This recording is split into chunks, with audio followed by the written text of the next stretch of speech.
వెంకటాచల క్షేత్రం గురించి చెప్తూ పెద్దలు ఒక మాట అంటారు. స్కంద పురాణంలో ఈ విషయం గురించి ప్రస్తావన ఉంది.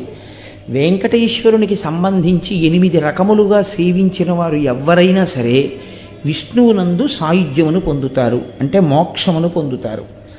అది వెంకటేశ్వర స్వామి వారిని ప్రత్యక్షముగా పూజించగలగడం.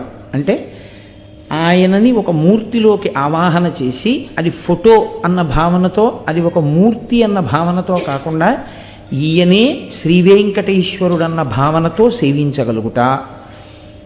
రెండవది ఆయనను స్మరించుచుండుట. వెంకటేశ్వరుని గురించినటువంటి స్మరణ, అందుకే స్మరణాత్ ఇష్టవర్షిణం. ఆ క్షేత్రం గురించి కానీ ఆయన గురించి కానీ స్మరణ చేసినంత మాత్రం చేత కోర్కెలు ఈడేరుతాయి. కాబట్టి స్మరించుట. 3, ఏ పని చేస్తున్నా ఇది వెంకటేశ్వర స్వామి వారి కార్యం అనుకుని చేస్తూ ఉండడం. అలా అనుకుని చేసేటప్పుడు ధర్మ వ్యతిరేకమైన కార్యం చెయ్యడానికి అసలు మీ మనసు మిమ్మల్ని అనుమతించదుగా. కాబట్టి ఏ కార్యం చేస్తున్నా ఇది వెంకటేశ్వర స్వామి వారి కార్యాన్ని నేను చేస్తున్నానన్న భావనతో చెయ్యడం.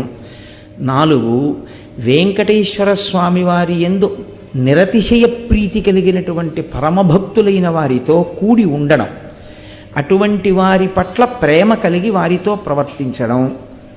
5, వెంకటేశ్వర సంబంధమైనటువంటి విశేషములను పరమభక్తి కలిగినటువంటి వారి నోటి గుండా ప్రవచనం జరుగుతున్నప్పుడు లేదా వారు పలుకుతున్నప్పుడు, అటువంటి భక్తులైన వారు మీతో ఏకాంతమునందు సంభాషించవచ్చు, అన్ని వేళలా ప్రవచనమే అక్కర్లేదు.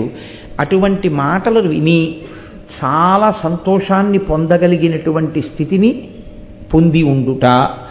కాబట్టి అక్కడికి 5.